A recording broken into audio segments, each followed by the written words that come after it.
And here we are, round one. I would like to play first with my deck, so I'm going to click yes. Now here we have a whole bunch of land. We've got 2 3-drops and a 5-drop. And this seems alright. We have a scavenge creature as well as the Rubbleback Rhino, which is nice. Just creating a 5/6 hexproof is a decent possibility with this hand. So I'll hold on to it and start laying things out with the Golgari Guildgate. Pass over to my opponent. Play a negate something with mountains, and we're drawing more land. So play a land, ship it back, and that's Izzet, and a Nivix Guildmage. I'm okay with that. We have a Blood Crypt here, which I'm alright with drawing. It allows us to play our Augur Sprees, should we draw them.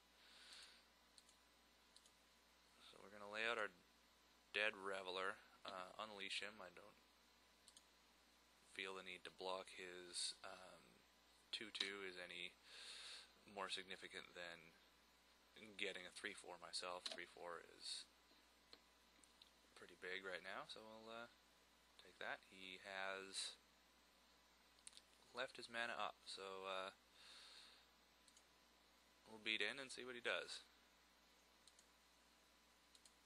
Annihilating Fire won't take care of Dead Reveler because it's not enough damage, which is nice. Annihilating Fire being annoying for things like Sewer Shambler because it does remove them from the game. Now I can play the Blood Crypt without paying life because the plan is just to play the Shambler and pass the turn, possibly getting the Shambler Annihilating Fired.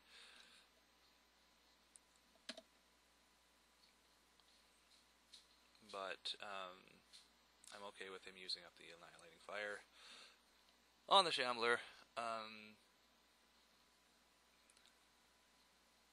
Here rather than elsewhere. No, he's just saving up for the Nivix Guildmage ability. So he's sifting his hand, trying to create a perfect hand, and our goal is to kill him before he can do that.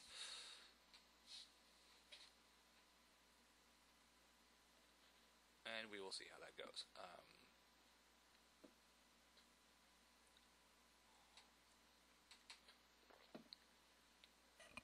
Alright, he attempted to play something, thought about it, and then thought better of it.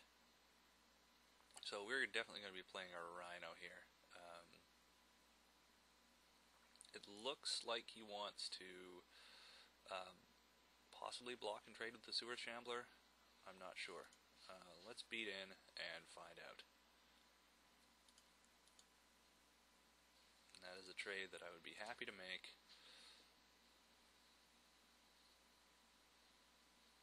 No. He doesn't want to make that trade. Let's get this Rhino out. It's going to be all Rhino-y.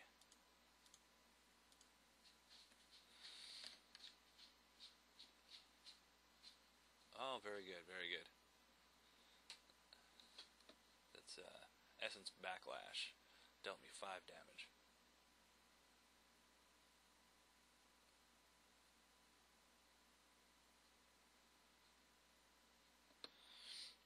Did it?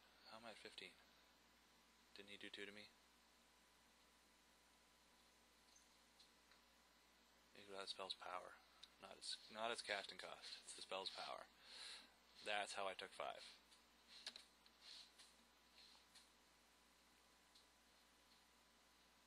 And that's the benefit of knowing what the cards do. Is you get to know what the cards do. Runewing. Okay.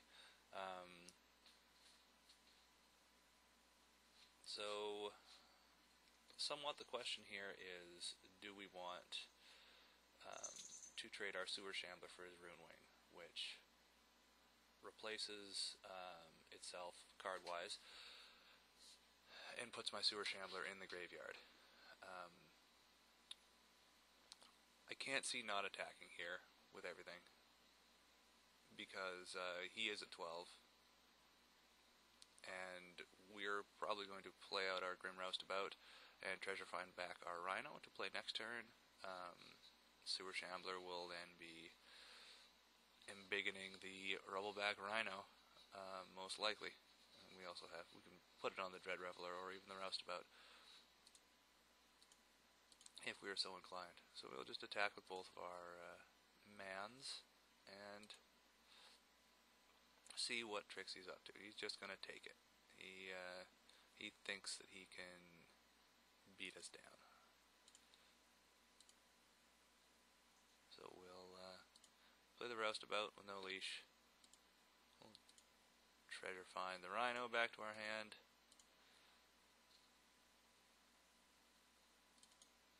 And we'll play our land for the turn, leaving up regeneration mana. And F6ing through the turn anyway. Because it takes balls to play an 8/4s. Balls. Alright, so he's keeping a leash on his Splatter Thug. And he's holding back. Holding back.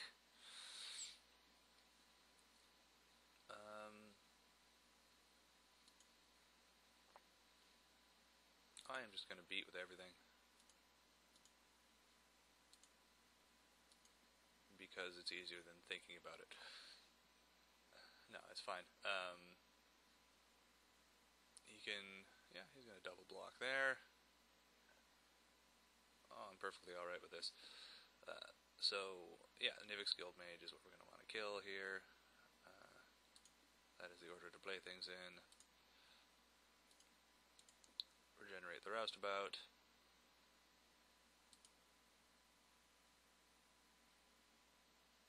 First strike damage happened.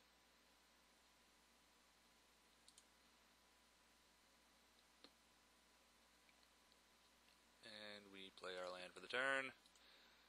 Get our Rhino out there. Horns and all.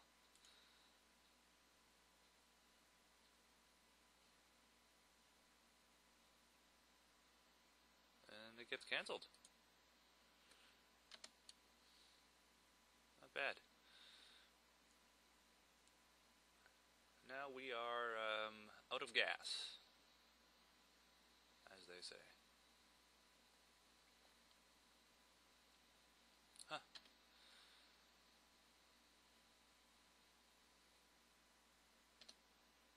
Okay, so we're going to need to draw something.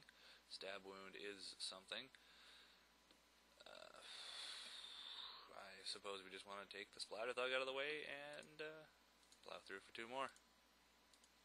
It's unfortunate they doesn't have anything bigger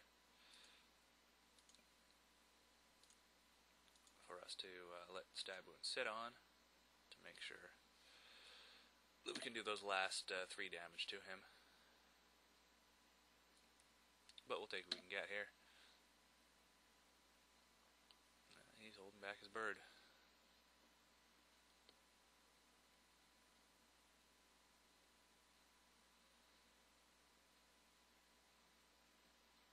I think that I want to play the Thrill Kill Assassin pre-combat just to make sure it doesn't get countered. He could even draw into a counter spell. Feels silly.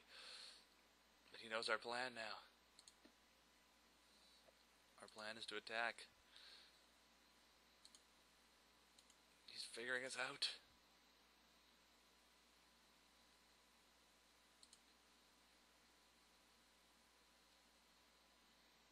And he draws his card, and we will scavenge Sewer Shambler onto this guy.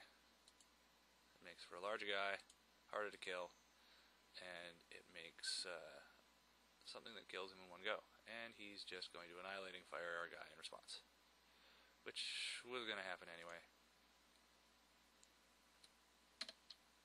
So, yeah, he's got a little bit more gas now. And he plays some guys. We have a Dregmangler is alright. A doesn't exactly get through the doorkeeper, so we're going to leave him back. So that his Electromancer doesn't drop us tonight.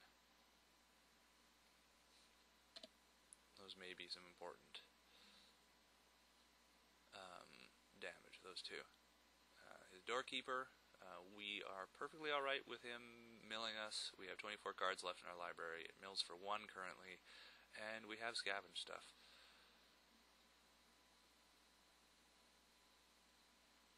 More Annihilating Fire. That's 3 Annihilating Fires we have seen. That's a lot of Annihilating Fire.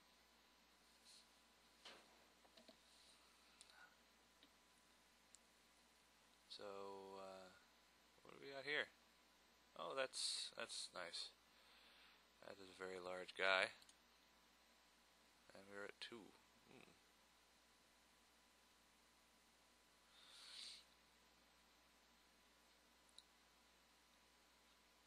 Okay.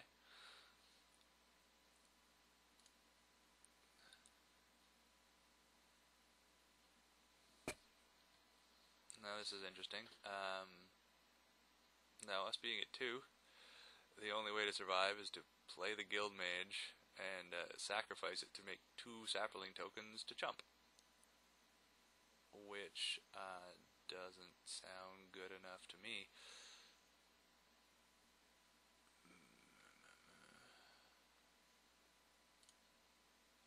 So I'll play out the Guild Mage and hope he doesn't attack with both. Which isn't likely, but it seems to be our out here.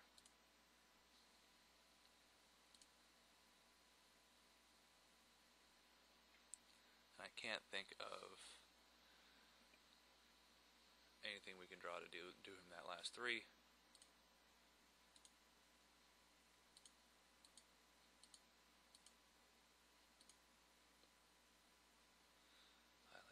Highly entertaining.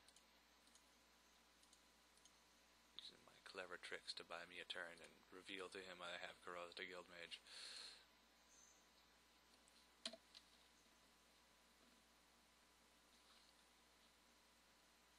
And he has Batterhorn. I have Augur Spree. I'm not going to show him Augur Spree. And that's game 1.